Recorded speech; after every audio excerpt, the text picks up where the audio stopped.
Hey there, welcome back to the channel. So today's video will be a part 1 of the BMW S62 swap into my E46. We're going to begin by removing the transmission and the clutch and flywheel assembly, along with these exhaust manifolds for more room. I am doing those things in preparation for engine stand mounting, as I want to service the rod bearings in the bottom end and potentially the timing chain guides within this engine before it goes into my car. Let's do it. I'm going to begin by removing these exhaust manifolds from this engine. Now, as you can see, BMW uses a two-part manifold. Here is one header, and here is the other. These are going to be 12mm fasteners.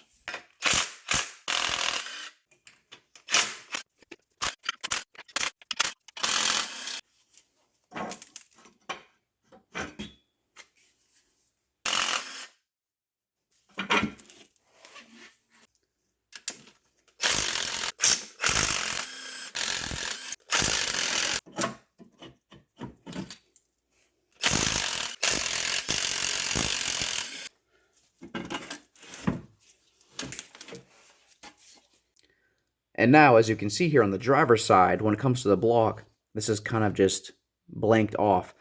This would be the location for the starter if this was a European car, okay? So we have two through bolts, which pass through the bell housing of the transmission, and then we have nuts on the engine side. As far as bell housing bolts go, it appears to be an abundance of E12s and E10s, retaining the transmission to the block. These two here will be for the starter. This is the passenger side, so it'll pop off. It also appears we have the crank sensor down here, right there.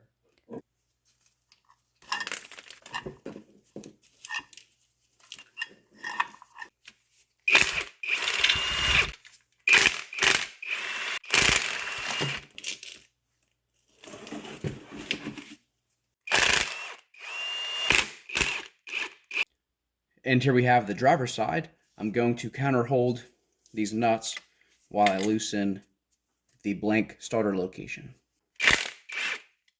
These are a 16mm nut and a E12 bolt.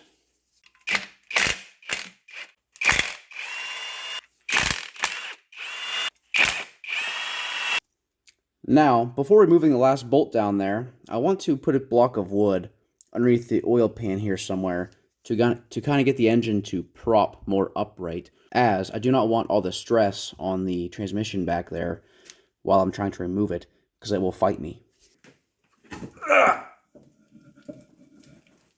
There we go.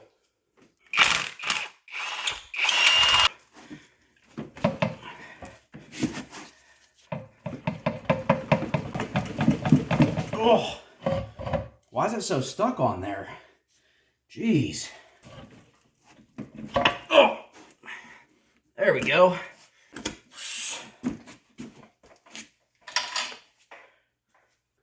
And here we have what appears to be the original clutch assembly, along with the original dual mass flywheel. And much like other BMW clutches, these appear to be a 6mm Allen size. And they are.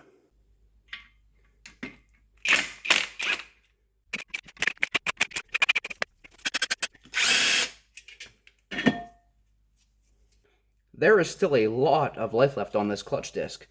I might honestly run this. I am pretty amazed by that.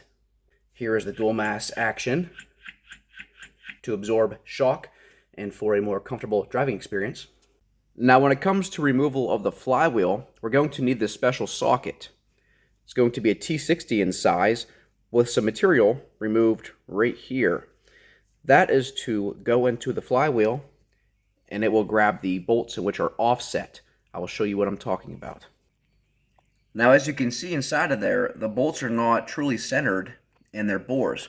So that special socket is going to go in there and avoid that chunk of the flywheel to fully seat into the bolt. Just like that. Now, you don't necessarily need to buy this actual socket. You can buy a elongated T60 and simply grind down this portion yourself.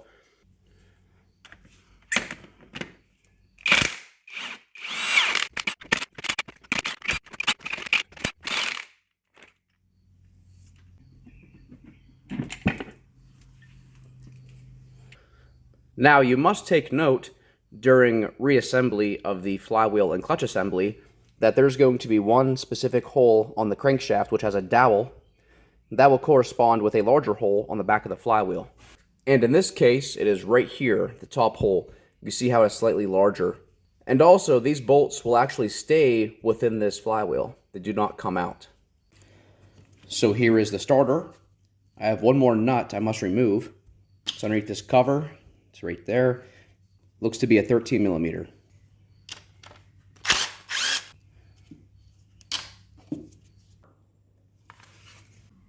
So now when it comes to mounting this engine to my engine stand, I'm going to use these holes here.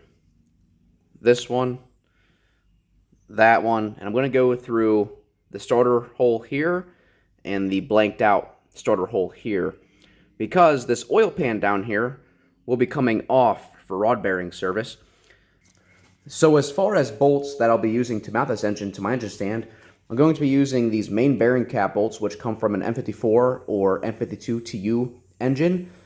They are an M10 by 1.5 thread pitch, which is the same thread as the block of the S62. I also have a nut right here, so I can control the depth of how much I want to thread into the block once they come through here. And then as far as the bottom bolts, they're going to act as a through bolt, and they will pass through the block entirely, and then I will use a nut on that end to cinch the block to the stand. So I'm going to remove this from my engine stand and physically bolt it to the back of the block, and then I will lift up the engine and slide it into the stand.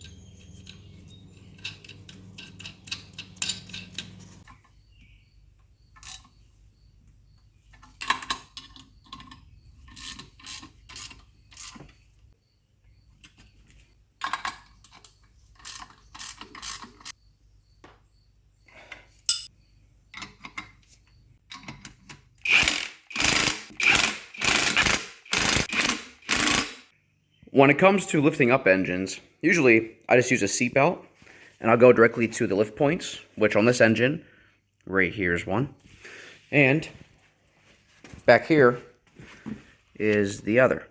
So I'll tie my seat belt directly to those points and then pick it up.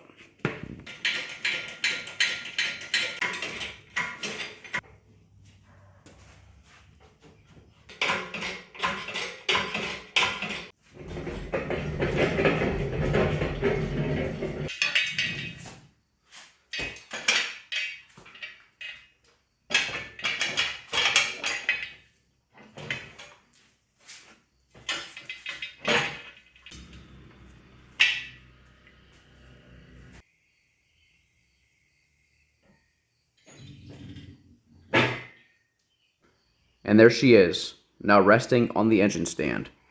Now you can also see why I had to put a nut on this bolt, as these are not through bolts in the block. The threads do end and are encapsulated inside the casting. I'm now going to drain the crankcase. There's two drain bolts, one here, and this appears to be a 13 down here.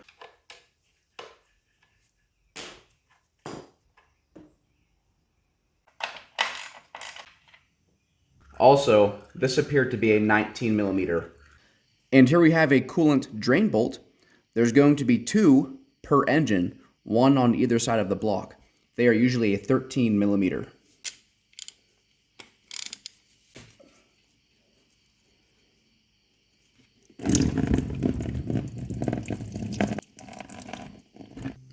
Now, in order to remove the oil pan, I must first remove the power steering pump and this tensioner, hydraulic for the air conditioning compressor. I'm going to remove the whole assembly as I am not running air conditioning. Before the power steering pump can come off, I need to remove this drive belt. I believe this is a 15. Take a 15 millimeter onto the belt tensioner here and swing it downward.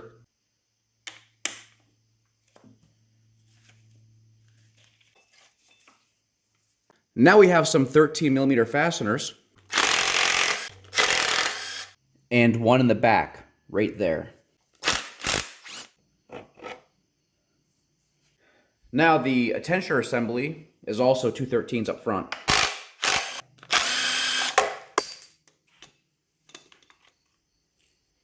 We also have this bracket right here which mounts to the oil pan and the engine mount slash air compressor bracket. It looks like the bolt has already been removed for it, so I do not have to do that. I am now going to remove this plenum from the engine. These are going to be 10mm fasteners.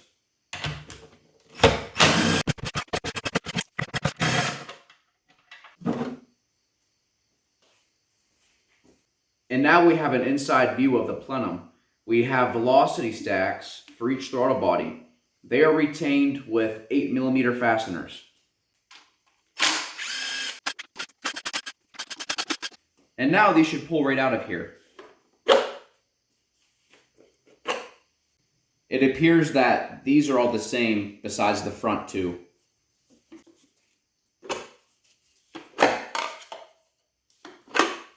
And now it appears that we have more 10mm fasteners.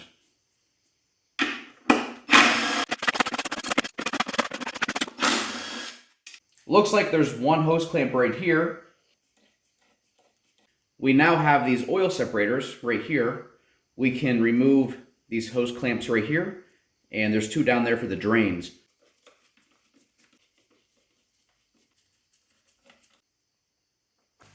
We have one more hose clamp down here.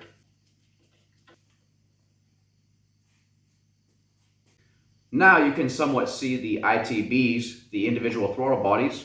Okay, it is now time for me to rotate this engine and get the oil pan facing upright. Got it. Woo! There we go. And here we have the oil pan of the S62 engine. It appears to be in two parts, the upper and the lower sump. Now these here, there's two of these, one on both sides. These are actually scavenge pumps to help avoid oil starvation. Pretty cool. I'm going to begin by removing this lower sump. It appears to be a bunch of 10mm. I'm going to also unplug this oil level sensor.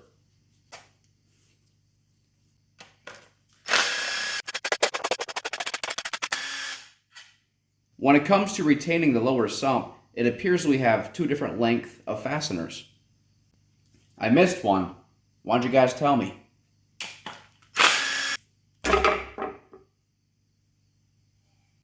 Here's the oil pump. It looks like we have some return pipes here for continuous oil feeding. This is actually my first S engine teardown, so I get to see just how more sophisticated these systems are on these race engines. I'm now going to loosen and remove these oil scavenge pumps. They are also retained by 10mm and a simple plug. So I'm going to use a rag and a pair of vice grips to grab a hold of the scavenge pump and then use this as leverage to remove it. Just like that. Ugh. Dang! Those are pretty stuck in there. Okay, so now I'm going to focus on removing the oil pump. This appears to be the dipstick tube. And here are those feed tubes. These two appear to be 5mm Allens.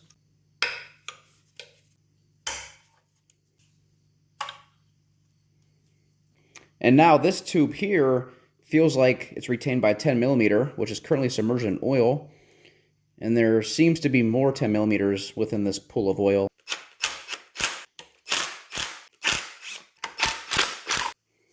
It looks like these longer ones retain this little cover, which was down in there. And there is that tube. We have this shorter bolt, which was retaining this tube that is inserted to the back of the oil pump assembly. We now have some 8mm retaining this sprocket cover.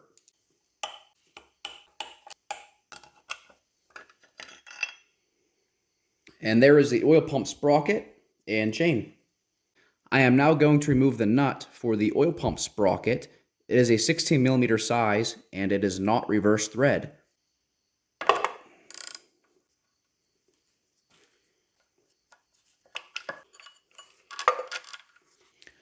And now it appears that the oil pump assembly is retained with 4 6mm Allen bolts.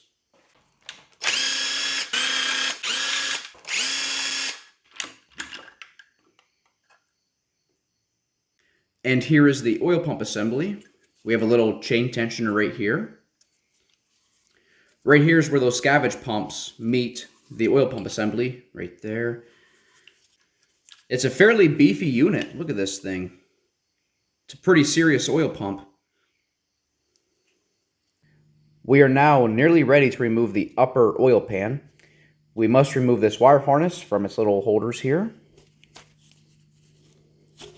And we also have this 19mm banjo bolt, which appears to be the return from the oil filter housing.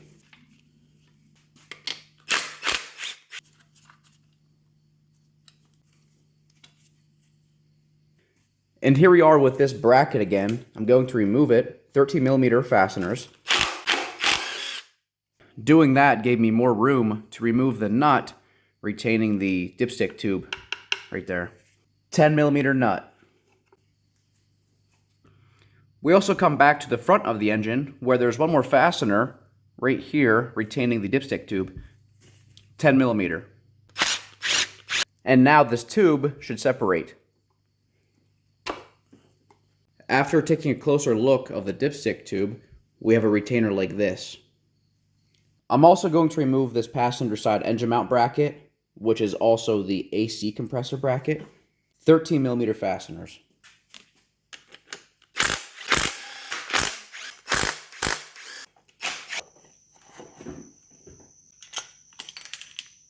I am now going to work on removing the upper oil pan. Seems to be some 10mm fasteners and two 13s at the back. And do note there are some brackets for retainers amongst the fasteners.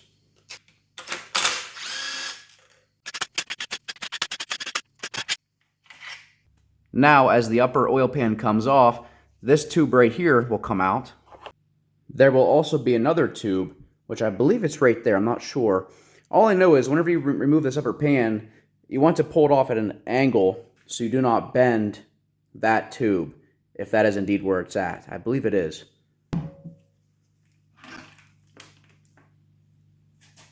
There it is. You see that tube? Like I said, you want to make sure you pull the oil pan off like this and not straight down, or you will bend those tubes. And here we are. It is now time to check out the rod bearings. Now, another good thing to check while you're in here is going to be your oil squirters. They are those right down there. They spray directly to the bottom of the piston skirt.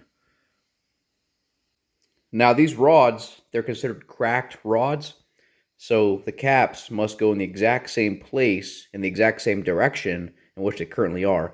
And then the crank pulley is a 32mm, so you can rotate it and more easily maneuver the rods to get the bearings out.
So one of the bolts from cylinder 6 of the connecting rod decided to go for a little adventure down into the timing case here, and it is way down in there. Holy smokes.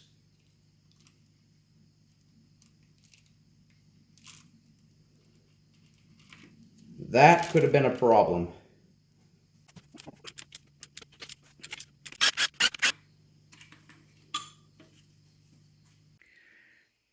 And here we have the rod bearings. Right beside them is a rod and piston, not from this engine. Now, I do believe we caught this just in time, as these bearings obviously have some wear to them. Cylinder 8 and cylinder 6, I would say, would be amongst the worst. As you can see, we're getting down to that copper layer in the bearings. Now, typically, we're going to see more wear on these upper bearings of the connecting rod. And as you can see, that does follow through, except for cylinder 8. Maybe I have these backwards. I might, I'm not sure. But as you can see, the upper bearing is more and more on most of the cylinders.